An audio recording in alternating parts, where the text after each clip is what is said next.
पश्चाताप।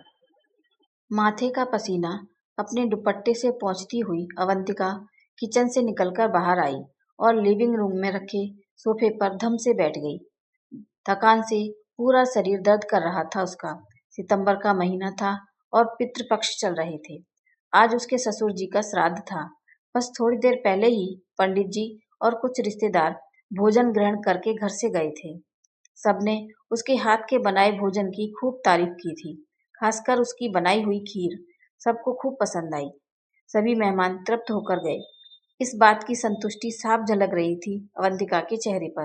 कहते हैं, यदि पितृ श्राद्ध में भोजन करने वाले लोग तृप्त होकर जाएं, तो समझ लीजिए आपके पितृ भी तृप्त हो गए। चलो जरा खीर चखी जाए, मैं भी तो देखूं कैसी बनी है खीर जो इतनी सब तारीफ कर रहे थे। बुदबुदाते हुए अवंतिका एक कटोरी में थोड़ी सी खीर लिए वापस लिविंग रूम में आ गई। ड्राई फ्रूट से भरी हुई खीर वाकई बहुत स्वादिष्ट बनी थी। वैसे अवंतिका को मीठा ज्यादा पसंद नहीं था। पति और बच्चे भी मीठे से ज्यादा चटपटे व्यंजन पसंद करते थे, तो खीर घर में कभी कभार ही बनती थी। पर एक व्यक्ति थे घर में जो खीर के दीवाने थे। वो थे अवंतिका के ससुर, स्वर्गीय मणिशंकर जी। वे अक्सर अपनी पत्नी उमा से खीर बनाने को कहते और उमा जी खूब प्रेम से उनके लिए खीर बनाया करती थी। किंतु उमा जी के स्वर्गवास के बाद सब बदल गया। एक बार मणिशंकर जी ने अवंतिका से कहा, बहू थोड़ी खीर बना दे, आज बहुत जी कर रहा है खीर खाने को। इतना सुनते ही अवंतिका उन पर बरस पड़ी थी। क्या पिताजी, आपको पता है ना, घर में आपके अलावा और कोई खीर नहीं खाता। अब मैं विशेषकर आपके लिए खीर नहीं बना सकती। और भी बहुत काम रहते हैं मुझे घर पर, और बुढ़ापे में इतना चटोरापन अच्छा नहीं। बहू से इस तरह के व्यवहार की कल्पना भी नहीं की थी मणिशंकर जी ने। दिल को बहुत ठेस पहुंची थी उनके।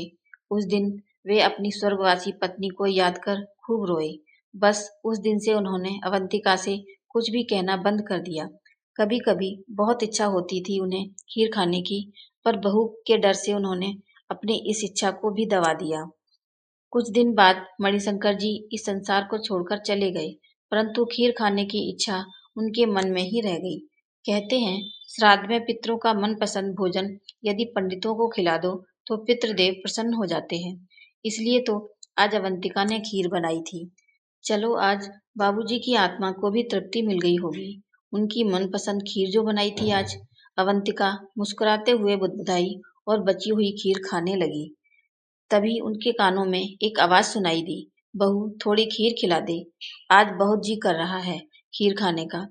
एक बार, दो बार, कई बार ये आवाजें अवंतिका को गूंजने लगी। ये उसके ससुर जी की आवाज थी। अवंतिका थर थर कांपने लगी।